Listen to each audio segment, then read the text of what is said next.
সম্মানিত ভাই এবং বোনেরা, আসসালামু আলাইকুম। আশা করি আপনারা সবাই ভালো আছেন। আজকে আমি আপনাদের সঙ্গে শেয়ার করব আপনারা কিভাবে আপনার মুরগিগুলোকে সুস্থ রাখবেন।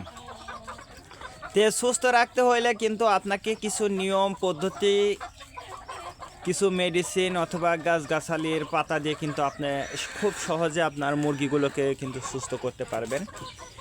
যে সকল বোনেরা গ্রামে বাস করেন, যারা নতুন উদ্যোক্তা হতে চাচ্ছেন, বিশেষ করে যে সকল বোনেরা বাড়িতে আছেন বা বাসাতে থাকেন, আমি তাদের উদ্দেশ্যে বলবো যে আপনারা একটা অথবা দুইটা দেশি মুরগি দিয়ে কিন্তু আপনারা খামারটা শুরু করতে পারবেন ইনশাল্লাহ খুব সহজে।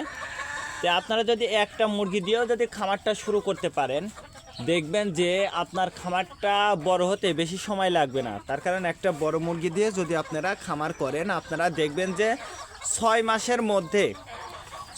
মাসের মধ্যে আপনার খামারটা ইনশাল্লাহ অনেক বড় হয়ে যাবে। শুধু একটু চেষ্টা করতে পারবেন, একটু ধৈর্য ধরে যদি আপনি খামারটা করতে পারেন, তাহলে দেখবেন যে ইনশাল্লাহ আপনার খামারের সফলতা আপনি নিজেই বুঝতে পারবেন আর নিজেই করতে পারবেন। শুধু যে আপনি খামার করে যে লাভবান হবেন তা কিন্তু না, আপনি নিজের বাড়িতে যে ডিমের প্রয়োজন হয় সেই ডিমটাও কিন্তু আপনি নিজ থেকে পেয়ে যাচ্ছেন। আপনার নিজের মুরগি থেকে কিন্তু আপনি ডিমটা পাচ্ছেন। এবং আপনি যদি মনে করেন যে আমি মাংসের জন্য এই মুরগিটা পালন করব, তাহলে কিন্তু আপনার মাংসটাও কিন্তু পেয়ে যাচ্ছেন। শুধু পেয়ে যাচ্ছেন না, মাংসটা কিন্তু অলরেডি আপনি খেতেও পারবেন। তার কারণ নিজের তৈরি করা মুরগি, নিজের তৈরি করা অর্থাৎ ডিম, আপনার মুরগির ডিম, সেটা কিন্তু আপনার তাই আপনি খেতে পারতেছেন। এর থেকে ভালো পরিবেশ বা এর থেকে ভালো কিছু হয় কিনা আমি জানি না, কিন্তু আমি মনে করি এটাই আপনার জন্য বেটার। আপনি বাজার থেকে কিনে নিয়ে আসার চেয়ে আপনি যদি একটা দুইটা মুরগি পালন করে যদি আপনি নিজেই যদি খেতে পারেন, নিজের মুরগি থেকে যদি আপনি ডিমটা খেতে পারেন বা মাংসটা পেয়ে যান, এর থেকে আমি মনে করি যে আনন্দর বিষয়টা আর কিছু হতে পারে না। আর আপনি যে এটা খাবেন শুধু, বা আপনি এইগুলো যে পুষবেন তা কিন্তু না, এটা কিন্তু আপনি বিক্রিও করতে পারছেন খুব সহজে কিন্তু আপনি এই মুরগির ডিম বিক্রিও করতে পারতেছেন। এই দেশি মুরগির ডিম এবং মুরগিটা কিন্তু খুব সহজে বিক্রিও করতে পারতেছেন।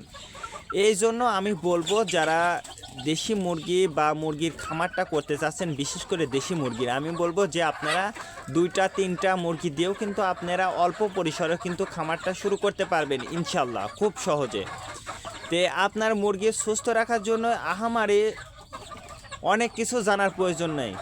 অনলি আপনারা 3টা রোগ সম্পর্কে পূর্ণ ধারণা রাখবেন, তাহলেই দেখবেন যে ইনশাল্লাহ আপনার খামারে আর কোনো কিছু প্রয়োজন হচ্ছে না।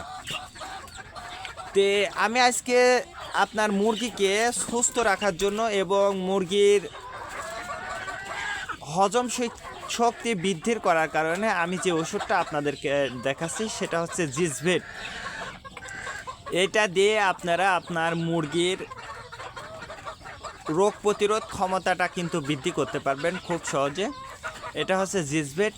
এই জিজভেট ওষুধ দিয়ে কিন্তু আপনারা আপনার মুরগিগুলোকে কিন্তু খুব সহজে সুস্থ রাখতে পারবেন। বিশেষ করে যে সকল বোনেরা ছেড়ে দিয়ে মুরগিটা পালন করেন, তাদেরও আপনার এই জিজভেটটার তেমন একটা প্রয়োজন হয় না, কিন্তু যারা খাঁচাতে মুরগিটা পালন করেন তাদের জন্য কিন্তু এই জিজভেটটা কিন্তু খুবই গুরুত্বপূর্ণ বা খুবই কিন্তু প্রয়োজন হয়ে দাঁড়ায় এই জিজভেটটা।